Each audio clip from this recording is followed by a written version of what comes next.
안녕하십니까. 오늘은 로마서 제18강을 공부합니다. 로마서 18강은 로마서 12장 1절 2절입니다. 1절 2절 말씀 제가 읽겠습니다.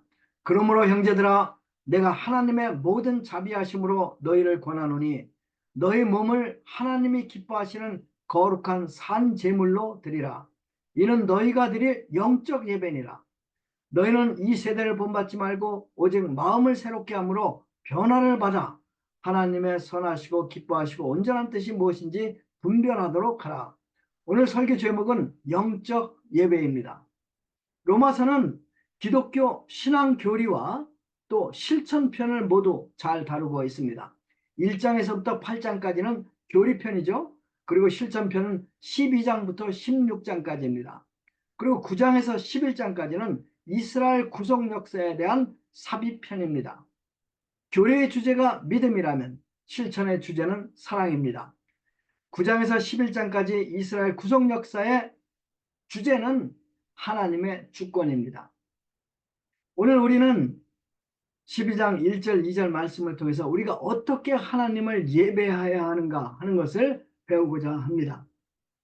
우리가 하나님을 어떻게 섬겨야 할까요? 1파트 하나님의 모든 자비하심으로 말미암아 우리는 하나님을 섬겨야 합니다. 1절 말씀 제가 다시 읽겠습니다. 그러므로 형제들아 내가 하나님의 모든 자비하심으로 너희를 권하노니 너희 몸을 하나님이 기뻐하시는 거룩한 산 제물로 드리라. 이는 너희가 드릴 영적 예배니라. 이 1절 말씀에서 가장 중요한 단어가 무엇인 것 같습니까?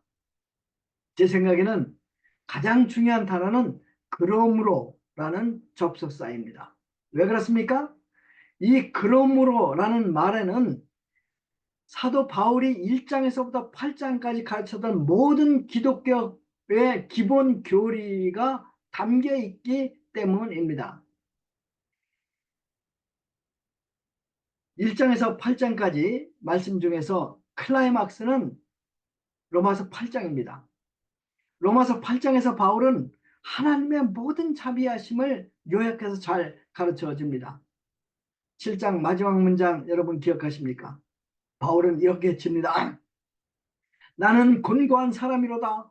누가 이 사망의 몸에서 나를 건져내랴. 그리고 8장 1절은 이렇게 시작하죠. 그러므로 이 그리스도 예수 안에 있는 자에게는 결코 정죄함이 없느니라. 예수님의 대속으로 말미암아 우리가 하나님의 자녀가 되었습니다. 제사함을 받았습니다. 그리고 우리가 예수 그리스도 안에 있으면 더 이상 정죄함이 없다고 사도 바울은 선포합니다. 그뿐이 아닙니다. 8장 17절을 보십시오.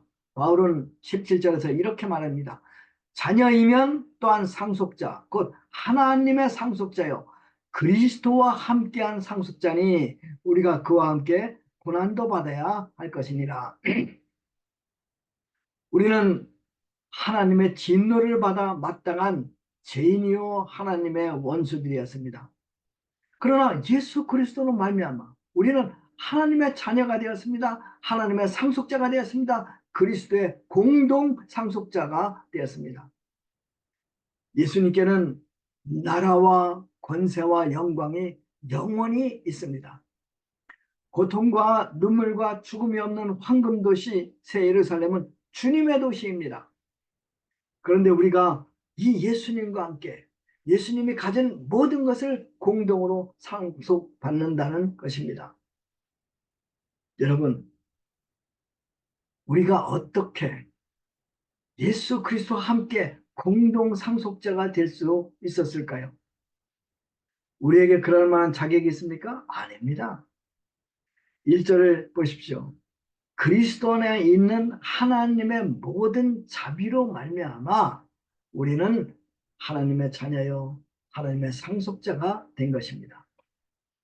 12장 이후 실천편, 즉 윤리적인 권고는 이 모든 하나님의 자비에 그 기초를 두고 있습니다.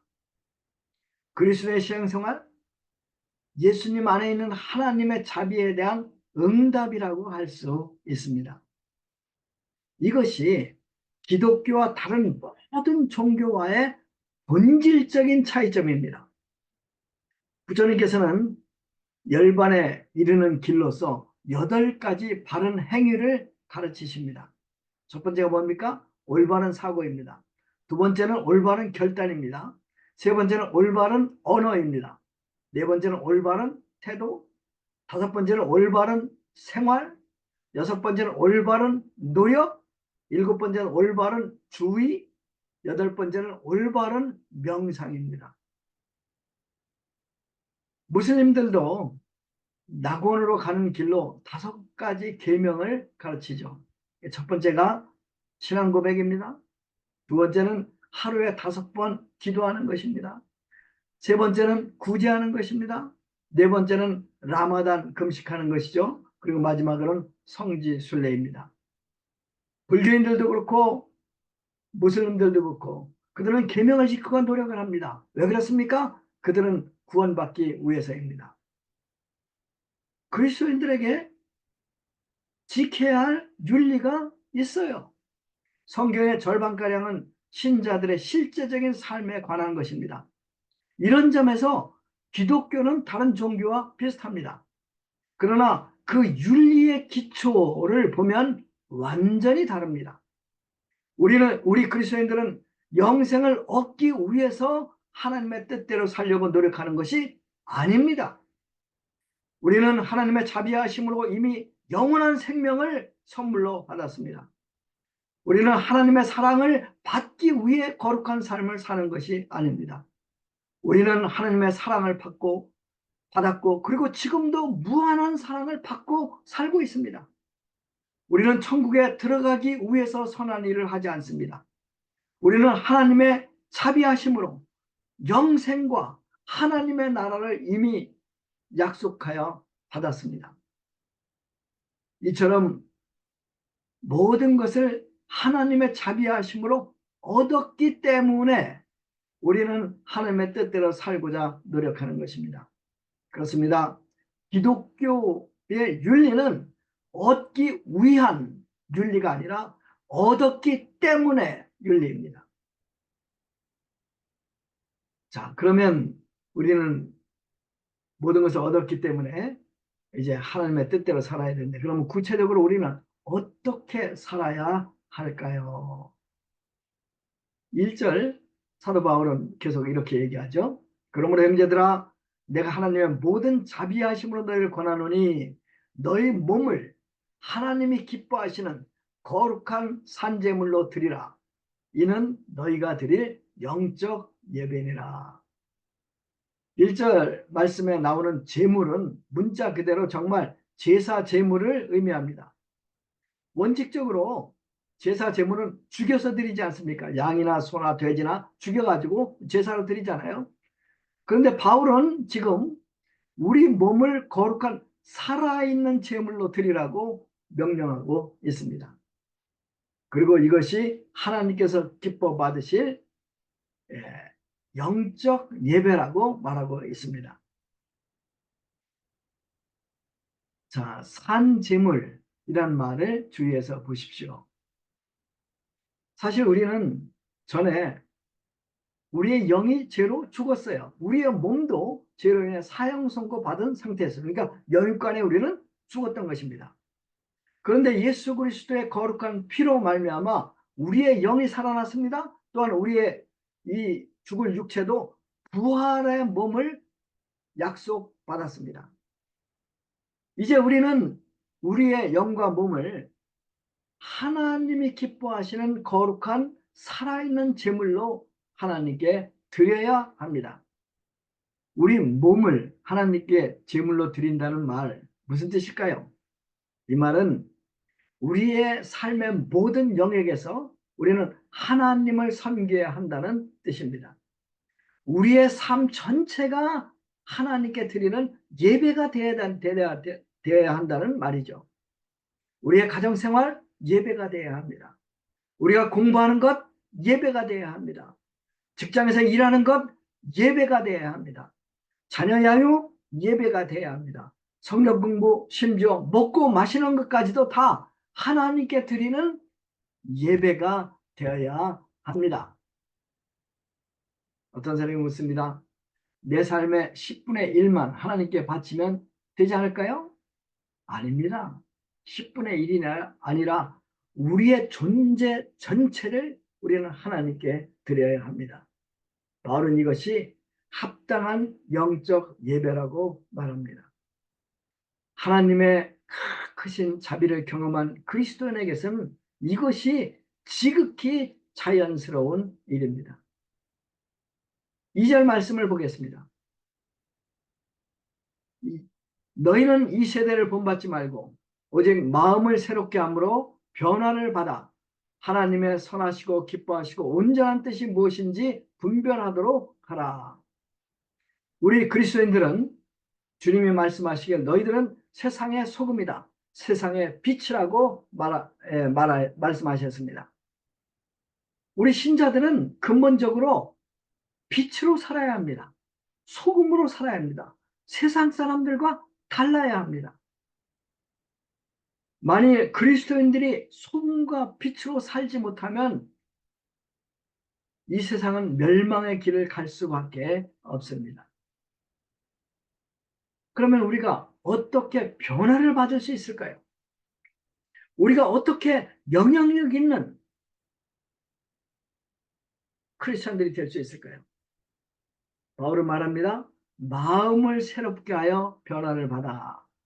즉 마음을 새롭게 하면 변화가 가능합니다. 우리의 삶, 우리의 생각의 산물입니다.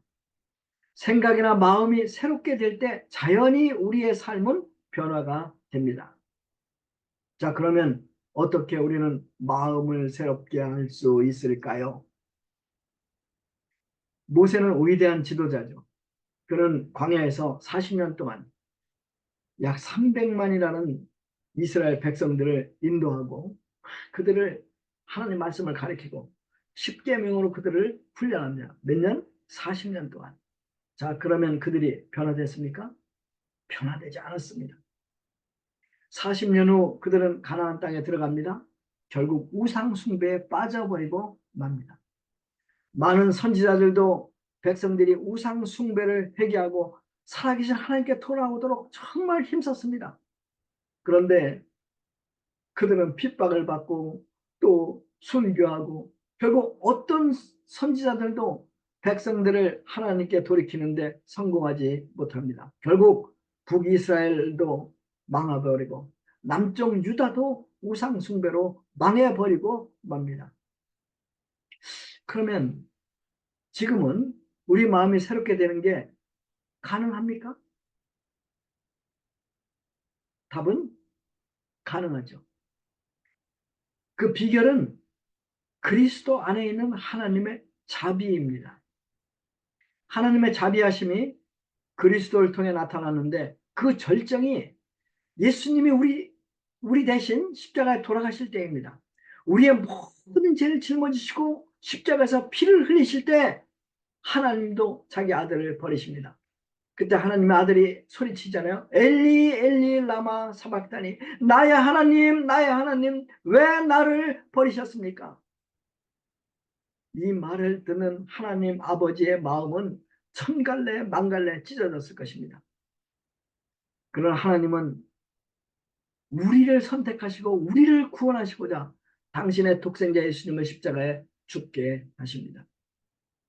이것이 하나님께서 우리를 향한 자비이십니다. 이 자비하심으로 우리는 제사함을 받았습니다. 더 나아가서 하나님의 자녀가 되었습니다. 하나님의 상속자가 되었습니다. 이 자비하심을 우리 마음에 새길 때 우리 마음이 새롭게 될 수밖에 없습니다. 우리는 이 자비하심으로 우리 마음이 새롭게 되고 우리는 새 삶을 살게 됩니다.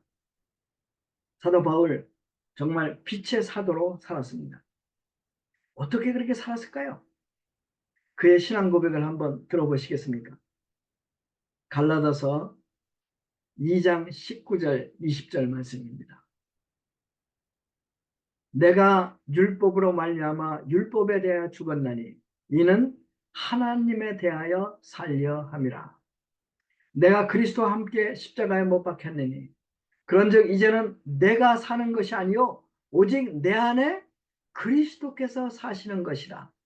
이제 지금부터 중요해요. 이제 내가 육체 가운데 사는 것은, 내가 매일 새끼 밥 먹고 잠자고 이렇게 이 육체 가운데 사는 것은 나를 사랑하사 나를 위하여 자기 자신을 버리신 하나님의 아들을 믿는 믿음 안에서 사는 것이라. 이제 내가 육체 가운데 사는 것은 나를 사랑하사 나를 위하여 자기 자신을 버리신 하나님의 아들을 믿는 믿음 안에서 사는 것이라. 사도 바울은 이 하나님의 자비하심을 늘 매일매일 가슴에 새기고 감사하며 살았기 때문에 그의 마음이 변화되고 그의 삶이 변화되고 정말 빛의 사도로 모험적으로 살아서 많은 생명들을 주님께로 인도할 수 있었습니다. 고등학교 때 저는 레미제라블 장발장 소설을 읽었어요. 그때 감성이 굉장히 예민할 때인데 이 소설이 저에게 큰 감동을 주었어요. 여러분들 알다시피 장발장은 이제 배가 고파서 빵을 훔치지 않습니까? 집에 굶는 식구들을 위해서 빵가게에 들어가서 빵을 훔치다가 결국 잡혀버립니다. 그리고 감옥에 들어가게 됩니다. 억울하니까 몇 번 탈출을 시도합니다. 근데 탈출할 때마다 다시 잡혀가지고 형량이 점점 늘어나게 되었습니다. 결국 그는 19년형을 살고 나옵니다. 빵 한 조각 때문에 19년형을 살고 나왔어요. 이 19년 동안 그의 마음이 삐뚤어집니다. 사람들에 대한 원망과 증오가 너무도 크게 되었습니다. 교도소를 출소한 후 그는 갈 곳이 없었습니다.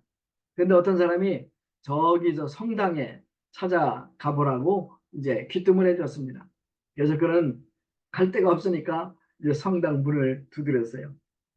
그곳에 마리엘 주교님이 계시는데 정말 이 보잘것없고 지금 금방 감옥에서 나왔으니까 이제 그 몰골이 초라했을 거 아닙니까? 그런데도 그 마리엘 주교님이 그 아주 마음으로 이 장발장을 영접합니다. 그리고 특별한 손님이 왔다고 일부러 은식기에다가 음식을 내오도록 해서 풍성하게 대접을 합니다. 그날 밤 장발장이 몰래 일어납니다. 그리고 은식기가 있는 이 장을 열어가지고 은식기를 훔쳐가지고 그날 밤에 도망을 칩니다. 어딘가 장발자 행동이 이상하다고 여긴 경찰관이 그를 잡습니다. 그리고 그의 가방을 열어보니 은식기가 들어있잖아요. 그러니까 이 은식기 어디서 났어? 이렇게 묻습니다. 그래서 장발장은 마리엘 주교님이 저한테 선물했습니다. 라고 거짓말을 해요. 그의 말을 의심하는 경찰은 이제 장발장을 끌고 마리엘 주교를 찾아갑니다. 장발장이 이제 큰일 났습니다. 이번에 다시 또 한 번 감옥에 들어가면 언제 다시 나올지를 모릅니다. 그런데 자초지종을 들은 마리아 주교는 경찰관에 이렇게 말하는 것이에요. 경찰관님, 그 인식기는 제가 정말 이 형제님에게 선물로 준 것입니다. 그리고 이제는 장발장을 쳐다보면서 이런 말을 덧붙입니다. 형제님, 은초 때도 주었는데 왜 안 가지고 가셨어요? 그러면서 은초 때까지 싸서 선물로 줍니다. 장발장 정말 크게 감동을 받습니다. 그리고 그날 이후 그는 정말 마음이 편하여 새 사람이 됩니다. 사랑하는 성도 여러분, 예수 그리스도 안에 있는 하나님의 자비하심으로 우리는 하나님의 자녀가 되었고 하나님의 상속자가 되었고 그리스도의 공동 상속자가 되었습니다. 이 땅에 살면서 우리가 여러 가지 특권을 누리고 삽니다. 그런데 우리가 누리고 있는 특권 중에서 가장 큰 특권이 무엇인지 아십니까?